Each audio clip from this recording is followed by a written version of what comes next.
मेरा दोस्त मोहसिन मेरे सामने दो जानू होकर बैठा था। मैं उसे हैरत से देख रहा था। आखिर ऐसी भी क्या बात है कि वो मुझसे करने जा रहा है जिसके लिए उसका मेरे आगे घुटनों के बल बैठना जरूरी था। मैंने कहा, लड़कों की तरह क्यों छिछोरी हरकतें कर रहे हो? यूं लग रहा है जैसे तुम मुझे प्रपोज करने वाले हो और मैं तुम्हारी गर्लफ्रेंड हूँ। मैंने मजाक में उससे बात की थी, मगर वो फुल संजीदा था। कहने लगा कि बात ही कुछ ऐसी है, तुम्हारे आगे घुटनों के बल बैठना जरूरी है क्योंकि मैं अपनी बात मनवा कर अभी उठना चाहता हूँ। पहली बार मेरा माथा ठनका। मैंने कहा, ऐसी भी क्या बात है?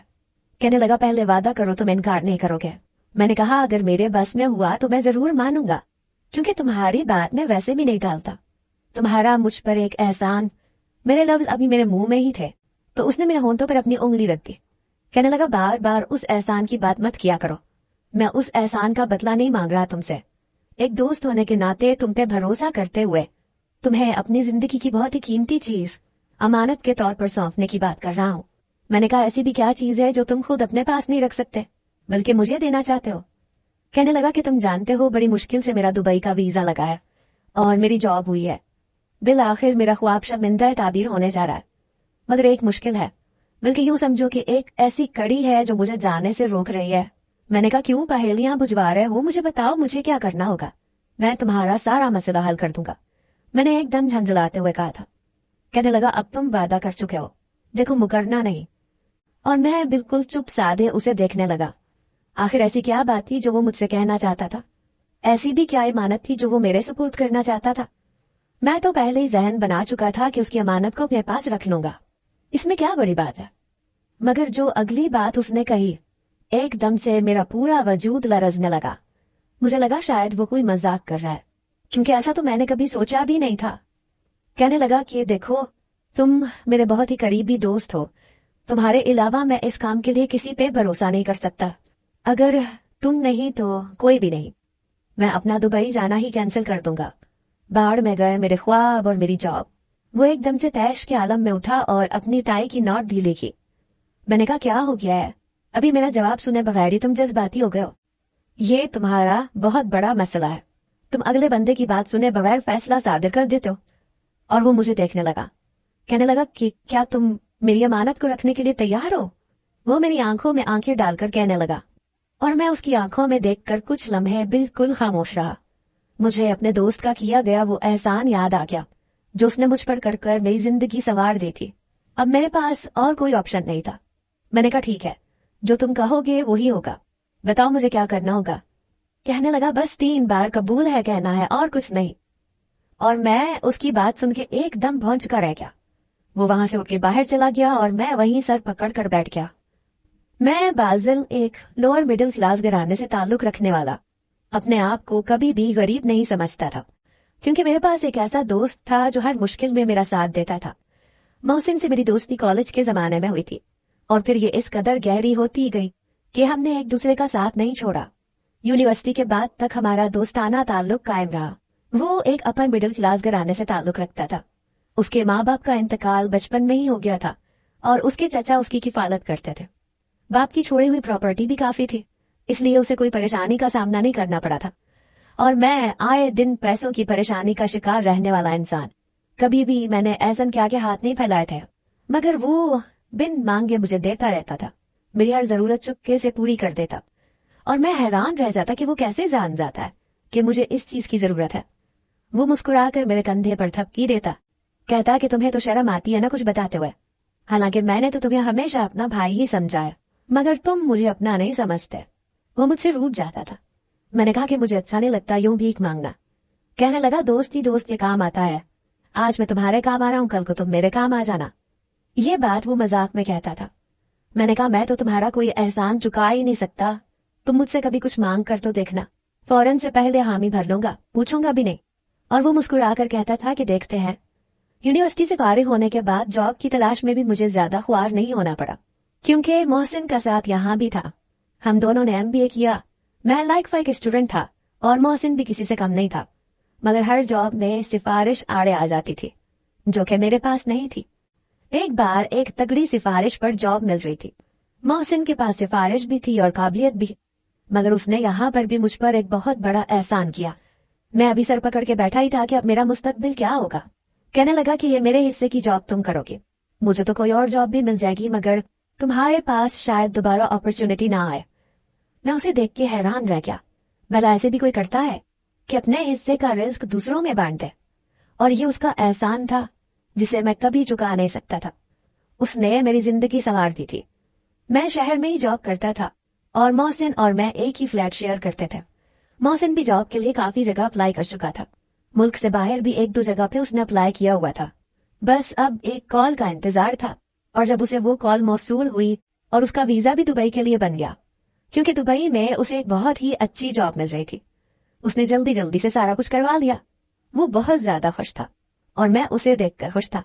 मैंने कहा कि तुम बहुत अच्छी जॉब डिजर्व करते हो, मगर वो कुछ परेशान सा लगता था। मैंने कहा क्या परेशानी है, सब कुछ तो तुम्हें मिल चुका है। कहने लगा मैं दुबई तो चला जाऊंगा, मगर एक बहुत ही कीमती चीज है जो मुझे छोड़ कर जानी होगी, क्योंकि उसे मैं साथ लेकर नहीं जा सकता। उसे अकेले यहाँ पर रखना भी खतरे से खाली नहीं है, क्योंकि तुम तो जानते हो कि मेरे सरपरस्त चचा भी इस दुनिया में नहीं रहे। मैंने कहा परेशान मत हो, ऐसी भी क्या चीज है जिसे तुम यहाँ पर नहीं रख सकते। वो एकदम से मेरे घुटनों में बैठ गया। मैं हैरान होकर उसे देखने लगा। मैंने कहा क्या बात है मोहसिन, इस तरह से क्यों रिएक्ट कर रहे हो? कहने लगा आज मैं तुमसे एक बहुत ही कीमती चीज मांग रहा हूँ, क्या तुम मुझे दोगे? और देखो इस चीज को मेरे एहसानों का बदला बिल्कुल भी ना समझना, क्योंकि वो सब मैंने तुम पे एहसान नहीं किया था, बल्कि दोस्ती का फर्ज निभाया था। मैंने कहा मोहसिन पहेलियां मत बुझवाओ, तुम जानते हो मैं तुम्हें इनकार नहीं कर पाऊंगा। बताओ मुझे क्या करना है, मैं तैयार हूँ। और जो बात उसने कही वो मेरे सर पर बम गिराने को काफी थी। कुछ लम्हे तो मैं उसे देखता रहा। उसने मुझसे इस कदर कीमती चीज मांग ली थी, इसके लिए तो कुछ लम्हे के लिए मैं बिल्कुल गंग सा उसे देखता रहा। कहने लगा मैं जानता था तुम ये काम नहीं कर सकते। ये कहते साथ ही वो मायूसी से उठा, तो मैंने उसे जोर से दोनों हाथों से पकड़ लिया। मुझे उसका एक एक एहसान याद आ रहा था। मैंने कहा मैं तैयार हूँ, तुम जो कहोगे वैसा ही होगा, बस तुम परेशान मत हो। ये कहते साथ ही मैंने उसे गले से लगा लिया। वो एकदम से इतना खुश हुआ जैसे यकीन नहीं आ रहा हो। कहने लगा तुमने मेरा बहुत बड़ा मसला हल कर दिया, जिसने मुझे दिन रात बेचैन किए हुए था, क्योंकि इस मामले में मैं सिर्फ और सिर्फ तुम पर भरोसा कर सकता था, और कोई भी ऐसा इंसान नहीं है जिस पे मैं भरोसा कर सकूं। अब मैं बिल्कुल बेफिक्र दुबई चला जाऊंगा, क्योंकि तुम मुझे मायूस नहीं करोगे, मैं जानता हूँ। उसने इतने मान से कहा कि मैं सर झुका गया। वो कमरे से चला गया और मैं एकदम से बेड पर ढह सा गया। मैंने अपनी दोनों उंगलियां अपने बालों में फंसा ली। मेरी जिंदगी भी शायद इन उलझे हुए बालों की तरह उलझने वाली थी। मैंने अपनी जिंदगी का इतना बड़ा फैसला और इतनी बड़ी डोर एहसन के हाथ में बिना सोचे समझे थमा दी थी।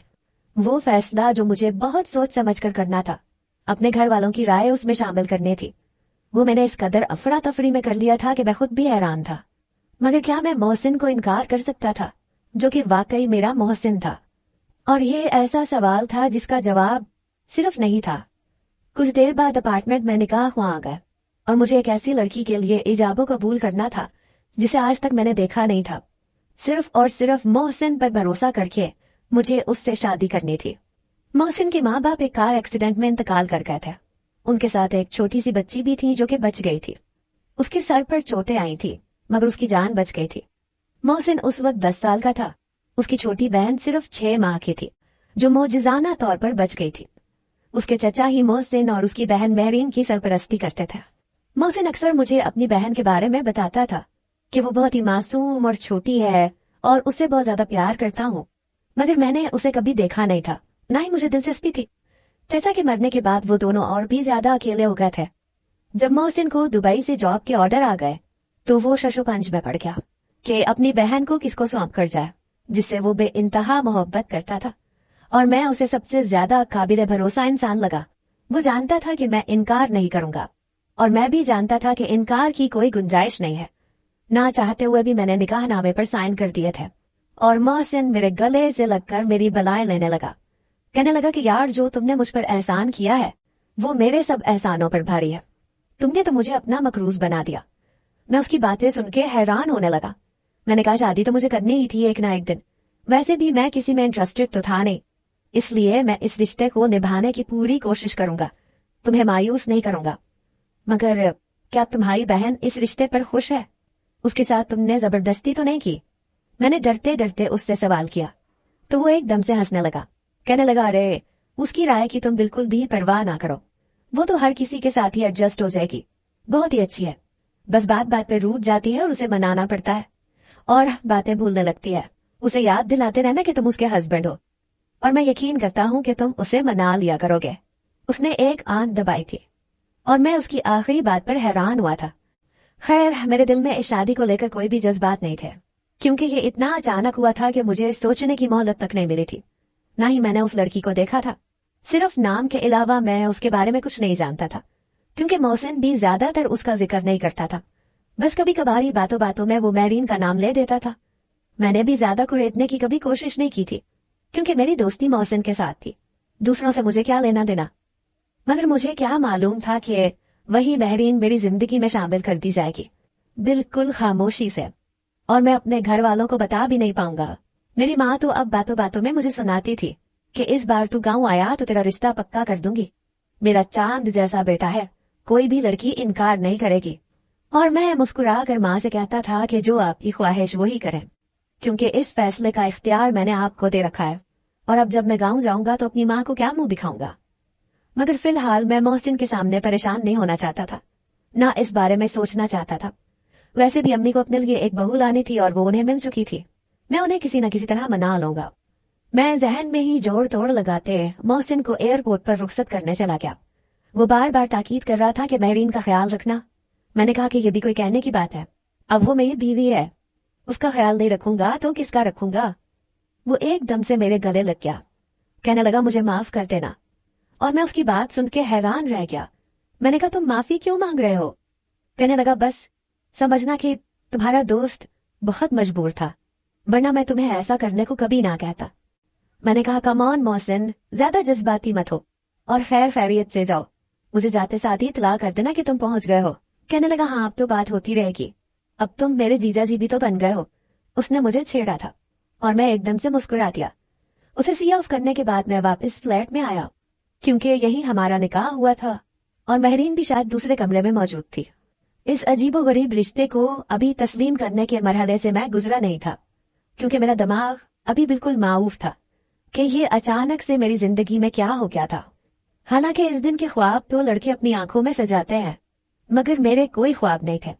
मुझे बस अपनी एक अच्छी सी जॉब चाहिए थी, अच्छा घर जिसमें मैं अपने माँ बाप के साथ खुश रह सकूं, क्योंकि उन्होंने भी बहुत मुश्किल जिंदगी गुजारी थी। और हैरत की बात यह थी कि मोहसिन जाते जाते शादी के तोहफे के तौर पर अपना ये खूबसूरत सा फ्लैट भी मेरे नाम कर गया था, और मैं हैरान रह गया था। मैंने उसे डांटा था कि तुमने मुझे क्यों नहीं बताया, तुम्हें ये मैरीन के नाम करना चाहिए था ना कि मेरे नाम। कहने लगा नहीं, मुझे तुम पे भरोसा है, तुम उसे नहीं छोड़ोगे और वो तुम्हारे साथ खुश रहेगी, और मैं तुम पर कोई एहसान नहीं कर रहा। वैसे भी अब मुझे तो शायद यहाँ रहना नहीं पड़ेगा, क्योंकि मैं दुबई में सेटल हो जाऊंगा, मैं वहीं पे शादी कर लूंगा, कभी कभार ही पाकिस्तान आऊंगा बिल्कुल मेहमान बनकर। मैं फ्लैट में दाखिल हुआ तो मोहसिन की बातें मेरे दिमाग में गूंज रही थी। बार बार ताकीद की थी कि महरीन का ख्याल रखना, उसे हर्ट ना करना। तकरीबन शाम का वक्त था और पूरा फ्लैट जैसे बिल्कुल खामोश पड़ा था, जैसे यहाँ पर कोई जी रूह ना बसती हो।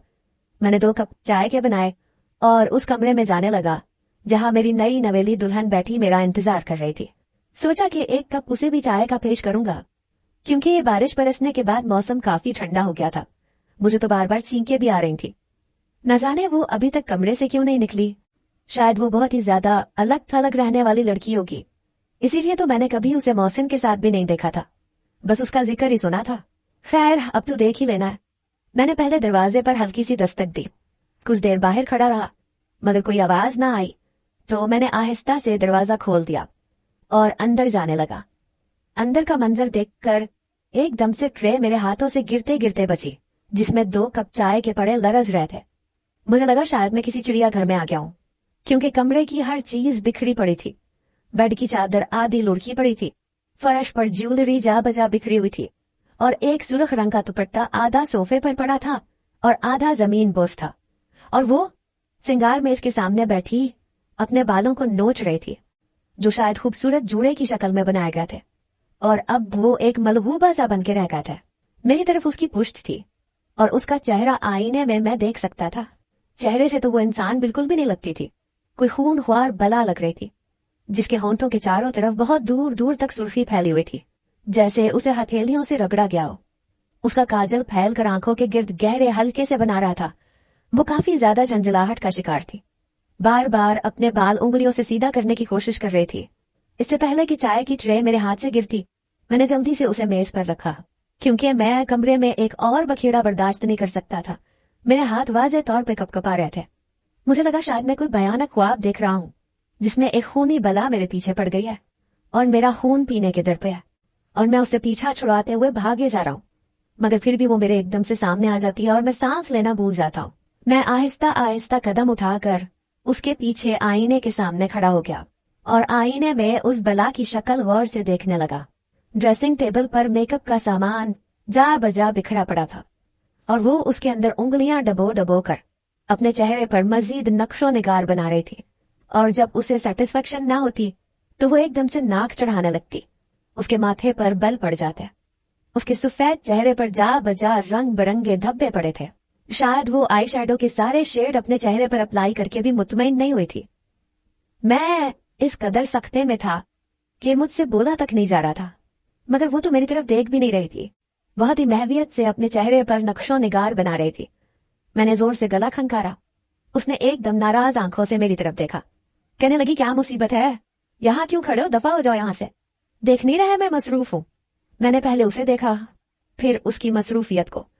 फिर मैंने कहा, महरीन, वो मैं कहना तो ये चाहता था कि मैं तुम्हारा शौहर हूँ, मुझसे अदब से बात करो, मगर मेरे अल्फाज जैसे हलक में ही फंस चुके थे। उसने एकदम से सारी चीजें ड्रेसिंग टेबल पर पटक दी और खड़े होकर मेरे रूबरू आ गई। मुझे घूरने लगी। कहने लगी, क्या मिनमिनाए जा रहे हो? तुम्हें किसने कहा यूं मेरे कमरे में दंदनाते हुए आ जाओ? तुम हो कौन? निकलो यहां से। और मैं तो उसे देख के हैरान रह गया। मेरा पूरा वजूद जलजलों की जद में था। मैं तो उसका हुलिया एक्सेप्ट करने से कासिर था, ऊपर से उसका काटदार लहजा मुझे अंदर तक हिला के रख गया था। वो अपने उरूसी लिबास में मलबूस किसी छोटी सी गुड़िया की तरह लग रही थी और काफी ज्यादा झंझलाहट का शिकार थी, जैसे उसे उसकी पसंद का खिलौना ना मिला हो और वो सबसे नाराज हो। मैंने उसे छोटी आंखें करके देखा। कहने लगी, यूं घूर क्यों रहे हो? क्या खराबी है मेरे मेकअप में? मैं एटलीस्ट उस पार्लर वाले से तो बहुत अच्छा मेकअप कर लिया है। मैंने उसे कहा भी था कि मुझे लिपस्टिक का ये शेड अप्लाई नहीं करना, ना उसने आई शैडो मेरी पसंद का लगाया था। वो बहुत बुरी थी, मान ही नहीं रही थी मेरी बात। बार बार मुझे डांट भी रही थी कि चुप करके बैठो। मैं वहां तो खामोश रही, मगर यहाँ पे तो मुझे हक है ना खुद से बनने संवरने का, अपनी मर्जी से मेकअप करने का। मैं पूरी आंखें खोल के उसे देख रहा था। कहने लगी, यूं देख क्या रहे हो? बोलो ना, क्या पूछा है मैंने तुमसे? और मैं एकदम से किसी रोबोट की तरह सर हिला के कहने लगा, हाँ हाँ, ठीक कह रही हो तुम्हें हक है। चंद फूटे फूटे लफ्ज मेरे हलक से बरामद हुए और मेरा दिल अपने मोहसिन को बेशुमार गालियां बकने लगा, जिसके लिए मैं अभी दुआएं खैर करके लौटा था कि वो खैर खैरियत से दुबई पहुंच जाए। उसने ये क्या बला मेरे गले में डाली थी? वो ना सिर्फ मुझसे उम्र में छोटी थी, बल्कि शायद उसका दिमाग भी खिसका हुआ था और जो बगवा और मेरे चेहरे को देख रही थी। कहने लगी, तुम हो कौन वैसे? यहाँ क्या लेने आए हो? मैंने कहा, मैं तुम्हारा शौहर हूँ। अभी हमारा निकाह हुआ है, जिसके लिए तुम तैयार हुई हो वो मैं हूँ। कहने लगी, हैं? ये कब हुआ? वो जी भर के हैरान हुई और मैं उसकी हैरानी पर अश अश कर उठा। मतलब उसे ये तक नहीं पता था कि उसका निकाह हो चुका है, उसकी शादी हो चुकी है। और मोहसिन के उस आखिरी जुमले का मतलब मैं समझ गया था। उसे वाकई भूलने की भी आदत थी। कहने लगी, अच्छा, अरे मैं तो भूल ही गई। उसने एकदम से अपना हाथ अपने माथे पर रखा। एक तो मेरी याददाश्त न जाने कहाँ चली जाती है। भाई ने मुझे बार बार जाते हुए ताकीद की थी कि तुम्हारी शादी हो चुकी है, तुम अब अच्छी बच्ची बन के रहना, अपने शौहर को तंग नहीं करना। और क्या कहा था भला भाई ने? तुम बताओ, और क्या कहा था? वो मेरी तरफ फिर से पलट आई और मैं एकदम बिदक के पीछे हटा। मुझे तो उससे खौफ सा महसूस होने लगा था। वो कोई चीज उठा के मेरे सर में भी मार सकती थी अगर उसे उसकी मर्जी का जवाब ना मिले तो। इसलिए मैंने खामोशी में ही आफियत समझी। कहने लगी, तुम जो कोई भी हो, फिलहाल तो मेरे कमरे से निकलो। मैं पहले बहुत गुस्से में हूँ और कमरे का हुलिया और उसका हुलिया देख के मैं अंदाजा तो लगा ही चुका था कि वो किस कदर गुस्से में है। मैं भी फिलहाल इस सिचुएशन को फेस नहीं करना चाहता था, जो मेरे लिए नाकाबिल यकीन थी। इसलिए लंबे लंबे डग भरता हुआ कमरे से बाहर आ गया। अपने कमरे तक आते आते मैं नढाल सा हो गया था। लंबे लंबे सांस लेने लगा और बेड पर गिर सा गया। आखिर मोहसिन ने मुझसे किस जन्म का बदला लिया था। मैं मानता था कि उसके एहसान मेरी जिंदगी पर बहुत ज्यादा थे, मगर क्या वो बदले में मेरी जिंदगी ही लेने पर कादिर था? क्योंकि मुझे अपने जिस्म से जान निकलती हुई महसूस हो रही थी। इस छोटे पैकेट बड़े धमाके को मैं अपनी जिंदगी में कैसे बर्दाश्त करूंगा, जो हर चीज का हुलिया बिगाड़ के रख देती है, बात बात पे नाक चढ़ाती है, जिसे बार बार याद दिलाना पड़ता है कि मैं उसका शौहर हूँ। कोई चीज उसकी मर्जी के मुताबिक ना हो तो वो दुनिया का निजाम दरहम बरहम करने पर तुल जाती है। क्या ये लड़की उसने मेरे लिए मुंतखब की थी? मुझ जैसे डिसेंट इंसान के लिए। मेरा दिल चाह रहा था अभी उड़ के जहाज में जाऊं और मोहसिन का गला दबा दूं और उसे जहाज की खिड़की से बाहर फेंक दूं। उसने ये मेरे साथ क्या कर डाला था? मैं सर पकड़ के बाकायदा रोने लगा था, क्योंकि मेरी जिंदगी शायद जहन्नुम से भी बदतर बनने वाली थी। इससे पहले कि मैं और भी ज्यादा मलाल का शिकार होता, अचानक से ही दरवाजा जोर जोर से धड़धड़ाया जाने लगा, जैसे जलजला आ गया हो। मैं एकदम से उछल के खड़ा हुआ, न जाने अब क्या आफत आ गई है। जब दरवाजा खोला और बाहर का मंजर देखा तो वाकई कोई आफत खड़ी थी। उसका हुलिया मुकम्मल तौर पर बदल चुका था। बाल बिल्कुल बिखरे हुए थे, जिन्हें शायद उसने खुला छोड़ने की नाकाम सी कोशिश की थी। चेहरे पे भी पानी के छींटे पड़े थे। शायद उसने मेकअप को रगड़ रगड़ कर उतारने की कोशिश की थी, इसलिए चेहरा काफी सुर्ख हो रहा था। मगर मैं हैरान इस बात पे नहीं हुआ था, बल्कि हैरत तो मुझे किसी और चीज पर हुई थी, क्योंकि उसने अपना उरूसी लिबास उतार कर एक सुर्ख रंग का नाइट ड्रेस पहना हुआ था, जिसका गला काफी गहरा था, और वो छोटी सी बच्ची मेरे सामने खड़ी इठला रही थी। इससे पहले कि मैं कोई और बात मुंह से निकालता और आने की वजह पूछता, उसने एकदम जोर से मुझे सीने से पकड़ के पीछे कमरे में धकेला और मैं लड़खड़ाता हुआ फर्श पर ढेर हो गया। वो खुद भी कमरे में आ गई और दरवाजा बंद कर दिया। कहने लगी, अरे फर्श पे क्यों बैठ गए हो? उठो और मुझे ये बताओ, ये ड्रेस मुझ पे कैसा लग रहा है? ये मेरी सहेलियों ने मुझे वेडिंग गिफ्ट दिया है। कह रही थी कि अपने शौहर के पास जाने से पहले इसे पहन लेना, वो तुम्हारी बहुत तारीफ करेगा। वो एक अदा से शर्माई थी। मगर तुम तो ढेरी हो गए हो, क्या जलन हो रही है तुम्हें कि मैं इतनी खूबसूरत क्यों लग रही हूँ? वो एकदम से मेरे करीब आई और फर्श पे ही बैठ गई। मैं बिल्कुल हिरासा नजरों से उसे देख रहा था और आहिस्ता आहिस्ता पीछे को खिसकने लगा। मैं पीछे को खिसक रहा था और वो फर्श पे अपने दोनों हाथ फैलाए किसी बिल्ली की तरह चाल चलती हुई मेरे करीब आ रही थी। अब ये क्या मुसीबत है? क्या इस सवाल का जवाब भी मुझे ही देना है? मैंने कहा, हाँ, तुम बहुत अच्छी लग रही हो। एक बार फिर से एक एक जुमला अटक अटक कर मेरे लहजे से बरामद हुआ था, ताकि मेरी जान छूटे, और वो एकदम से खिलखिला के हंसने लगी। मैंने बहुत गौर से उसका चेहरा देखा। वो बिल्कुल बच्चों की तरह मासूम था। उसमें कोई भी बनावट नहीं थी। उसके गाल में पड़ने वाला गढ़ा उसके चेहरे को मासूम होने के साथ साथ हसीन भी बना रहा था। मगर मैं फिलहाल उसके हुस्न में डूबना नहीं चाहता था, क्योंकि मैं जान चुका था कि मेरे दोस्त ने अपनी पागल बहन, जो उम्र में मुझसे 9-10 साल छोटी थी, उसे मेरे गले में डाल दिया है और खुद फरार हो चुका है। और मुझे ये कैदे बामुशक्कत काटनी थी, क्योंकि बार बार उसके अल्फाज मेरे जहन में गूंज रहे थे कि मुझे माफ कर देना और महरीन को कभी ना छोड़ना। और अब मुझे इसका मतलब साफ साफ वाज़ेह समझ में आ गया था। इससे पहले कि मैं फर्श से उठता, वो एकदम धड़ाम से मेरे ऊपर गिरी और मैं पूरा का पूरा फर्श पर ढेर सा हो गया। उसकी सांसों की उथल पथल मेरे वजूद के अंदर सिरायत करने लगी। उसने अपना चेहरा मेरे चेहरे के करीब किया। कहने लगी, शायद यही पोज बताया था मेरी सहेलियों ने कि नाइट ड्रेस पहनने के बाद अपने शौहर को इस तरह से पकड़ना है, और इसके बाद बाकी का काम वो खुद ही कर देगा। अब बताओ आगे क्या करना है? वो मासूमियत से मुझसे पूछ रही थी और इस कदर हसीन थी कि नए नए शादी के जोश ने मुझे भी उसके साथ पागल कर दिया। और मैंने उसकी कमर पर हाथ रखकर मजीद अपने से करीब किया और सारी बातें भुलाकर उसके होंठों पर